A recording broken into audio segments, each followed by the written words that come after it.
Welcome all my dear students to Sudharma's Physics Classroom. CBSE board exam dates are released and I hope all of you are started to prepare for the board exam.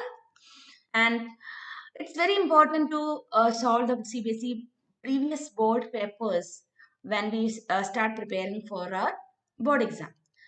So in my channel, I will be giving you the past 10 years board question papers. I'll be discussing the physics part of our science question paper in detail. As a part of it, I have already done a class on the sample paper 2021.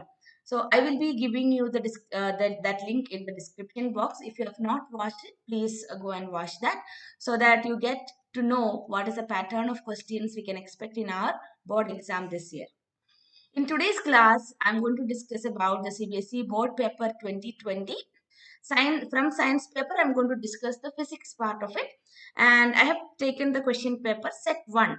As you are all aware, there are 3 sets of question papers.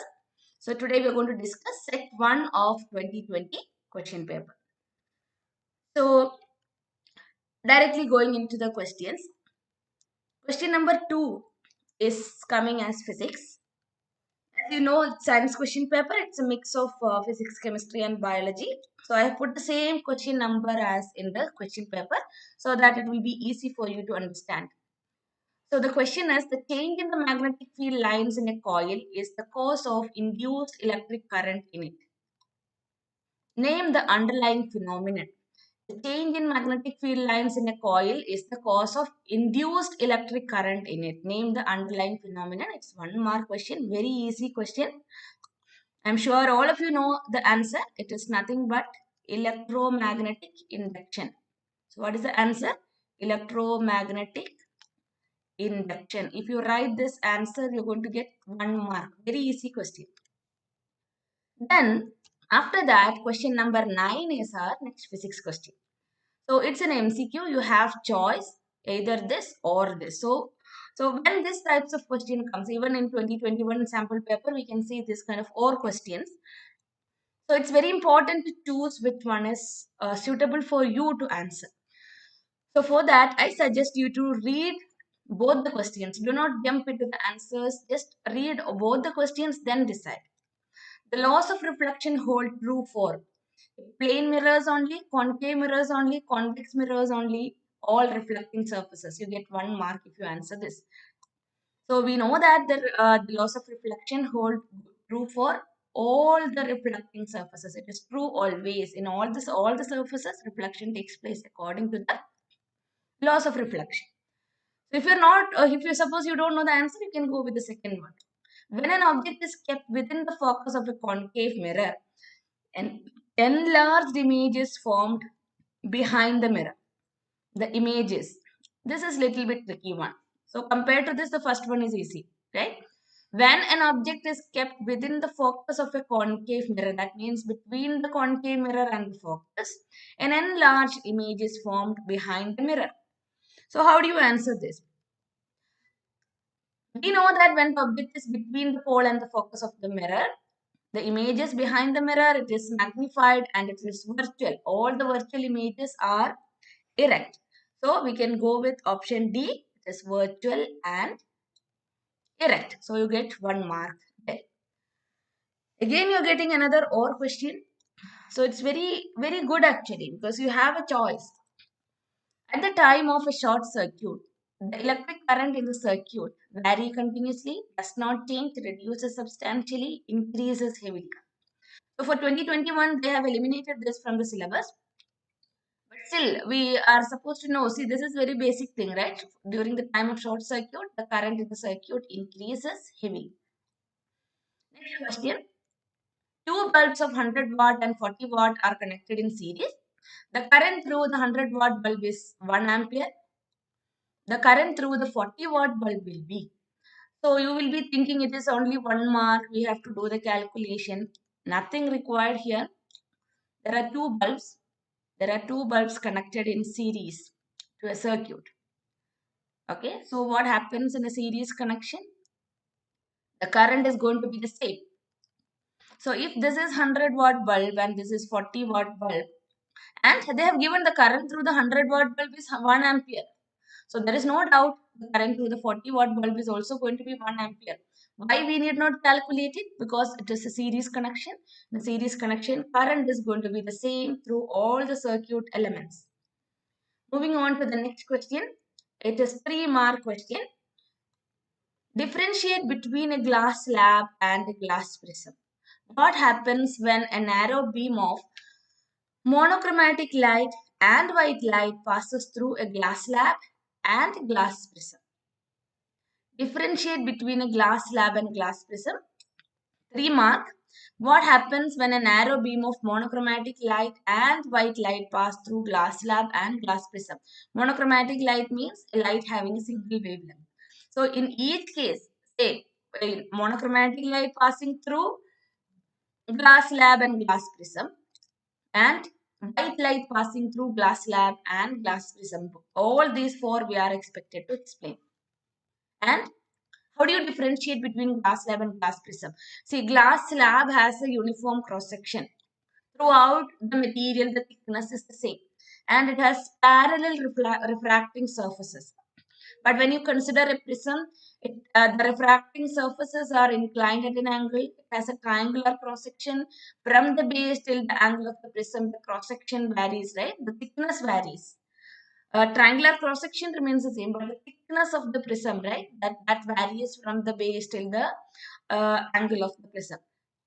So these are the structural difference between a glass slab and a glass prism. And narrow beam of monochromatic light passes through a prism. So according to the angle of incidence, it refracts. Then again, it emerges out of the prism. There will be an angle of deviation. And when it passes through a rectangular glass slab, there will be a lateral displacement or lateral shift. But when a white light passes through a prism, dispersion takes place. And when white light passes through a glass slab, even though the splitting will be there, but it will not be visible for us in a high amount, because the lateral displacement, see, all the colors will be split here, but it will be very close to each other. So what happens is we will be observing it as white light itself. So that is the answer for this question. And the next question is 22nd question. Draw a label diagram to show reddish appearance of the sun at the sunrise or sunset and white appearance of the sun at noon when it is overhead.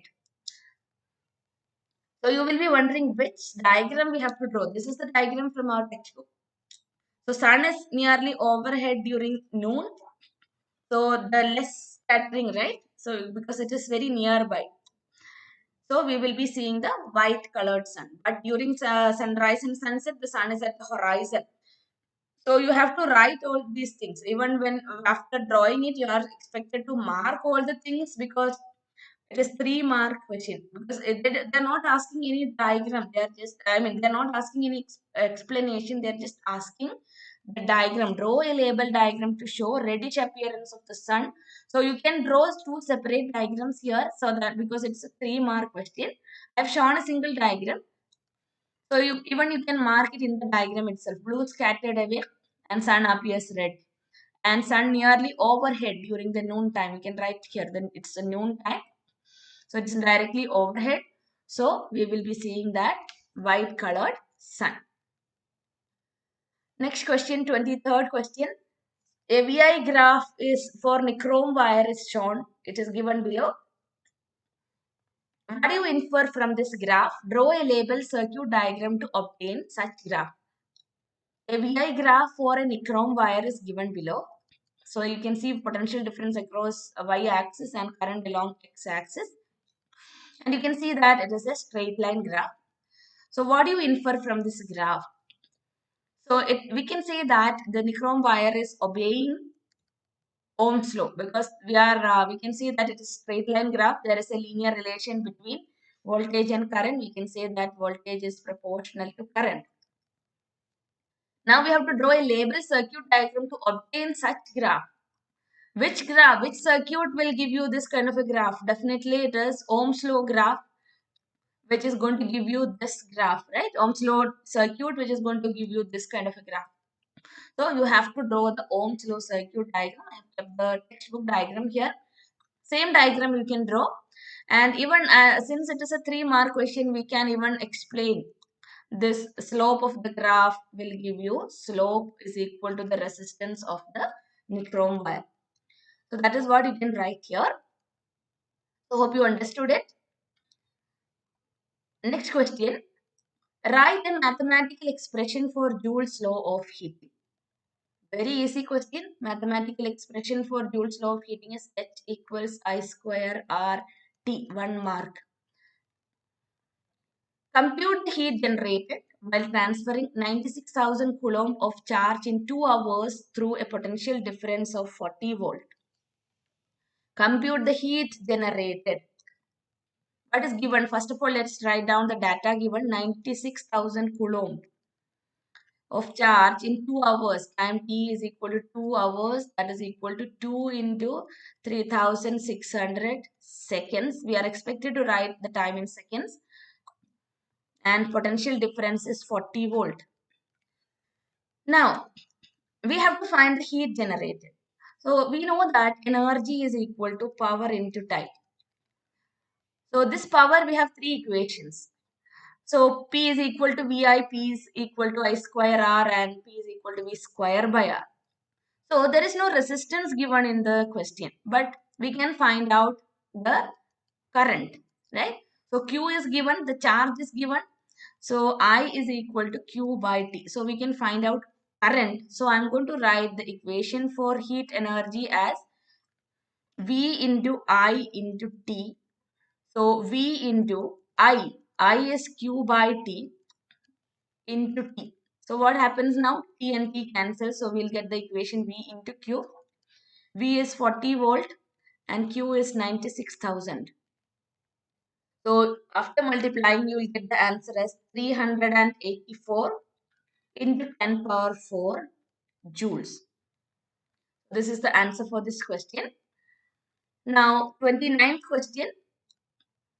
Draw a ray diagram in each of the following cases to show the formation of image when the object is placed between optical center and principal focus of a convex lens, anywhere in front of a concave lens, at 2f of a concave lens. State the signs and values of magnifications in the above mentioned case 1 and 2.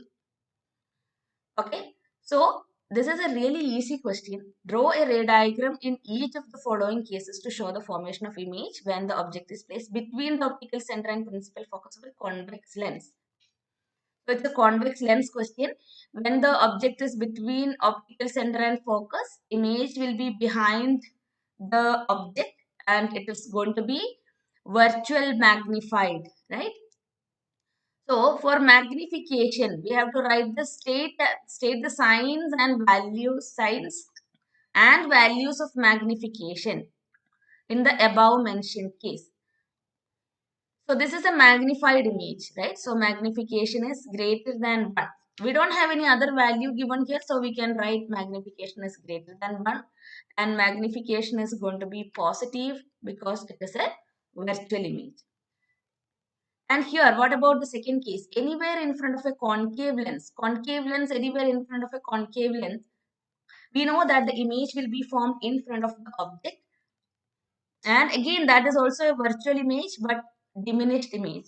So magnification is less than 1 and magnification is positive here also because it is a virtual image.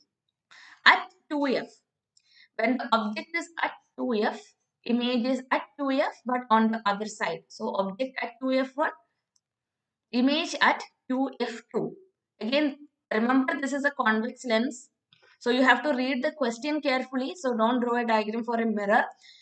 It's for a lens. So we get the image at 2f2. Make sure you get the same size image. Make sure you are following the proportion like the distance f1 and f1 and 2f1. That distance, double the distance should be there from the optical center to 2f.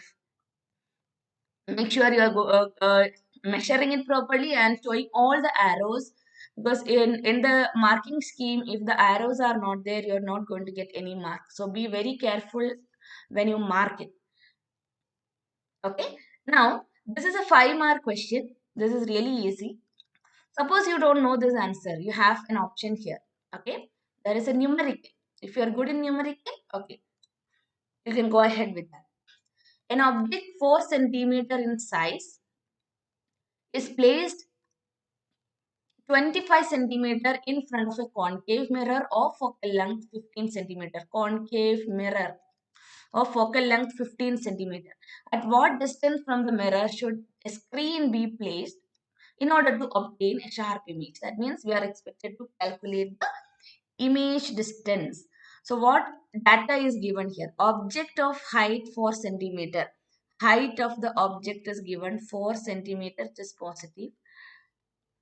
It is placed 25 centimeter in front of a concave mirror. Object distance, no matter what mirror it is negative. So it is minus 25 centimeter. Focal length of a concave mirror, minus 15 centimeter. At what distance from the mirror should a screen be placed? So we have to calculate the image distance. Remember, you have to write the formula. That is nothing but our mirror formula. 1 by f is equal to 1 by u plus 1 by v, because formula carries half mark. So after writing this, you can write 1 by v is equal to 1 by f minus 1 by u. So 1 by v is equal to 1 by f. 1 by f is 1 by minus 15 minus 1 by u. U is 1 by minus 25. So this is going to be minus 1 by 15 plus 1 by 25. So we can write LCM as 75. So minus 5 plus 3. So you get minus 2 by 75. Or V is equal to minus 75 divided by 2. That is equal to minus 37.5 centimeter. This is the image distance. So this is a mirror, concave mirror. So we are getting a real image because we can see that the negative sign of the image distance that represents it is a real image. Now what is to be calculated? We have to calculate size of the image. How do you calculate the size of the image? We know that magnification M is equal to minus B divided by U. So minus of, I'm taking that fraction here because it's easy to calculate. V is minus 75 by 2 divided by U minus 25. So minus 75 by 2 into 25. So what happens is we get inside the bracket negative cancels, but still we get minus 3 by 2. So this is magnification. And height of the image is equal to magnification into height of the object. Magnification is minus 3 by 2. Height of the object was 4 centimeter. So we are going to get minus 6 centimeter as the height of the image. Because see, this is minus 6. Minus 6 means it is inverted image. Now, draw a ray diagram to show the formation of the image in this case. We have to draw a ray diagram to show the formation of the image. So, before that, how do you understand which ray diagram we have to draw? There are a lot of ray diagrams, right? So, from our question, let's just note down what is the focal length. Focal length was minus 15 centimeter. Object distance was minus 25 centimeter. 2f is minus 30 centimeter, right? So object is between 15 and 30 because object distance is 25, that is between 15 centimeter and 30 centimeter. So object is between C and F. So image will be beyond C. So we know that the image has to be, the ray diagram is for a concave mirror where the object is between C and F. Image is beyond C. And this is a ray diagram based on a numerical. So there are some rules to follow when we draw a ray diagram along with numerical. So we are supposed to mark all the values, and remember this is a 5-mark question. So object is AB, object height is 4 centimeter. We already know that. And image height we calculated, that is 6 centimeter. We have to mark it. Object distance. What is object distance? Object distance was this distance, right? That is 25 centimeter. And image distance as calculated, it is 37.5 centimeter is the image distance. So mark all the things so that you get full 5 marks. So this is also comparatively very easy numerical, and I feel the first one was really easy, the choice question. There is no calculation required, only ray diagrams required. So when you see this question paper, you can see that this is really, really easy. And even set 2 and set 3, see the difficulty level of the questions will be the same. Even though the questions are different, this level of difficulty will be the same. Now the last question, what is an electromagnet? List any two uses. What is an electromagnet? And draw a label diagram to show how an electromagnet is made. State the purpose of soft iron core used in making an electromagnet. List two ways of increasing the strength of an electromagnet if the material of the electromagnet is fixed. So, what is an electromagnet? An insulated copper wire wound in the form of a cylinder and a soft iron core passed along inside this solenoid that makes an electromagnet. And electromagnet, where do we use electromagnet? We'll be using it in industry and in the medical field we can use it. So you can list any two uses of that. Label diagram. So you have to show an insulated copper wire. Label diagram means you have to mark all the things after drawing the diagram and make sure all the arrows are proper here, because current should be flowing from positive to negative end. Then polarity should be marked because it's an electromagnet. Magnet has poles. State the purpose of soft iron core used in making an electromagnet. See, soft iron is a material which gets magnetized very easily. And electromagnet is something like, see, if the current is withdrawn, then there will not be any magnetic property. It's a temporary magnet.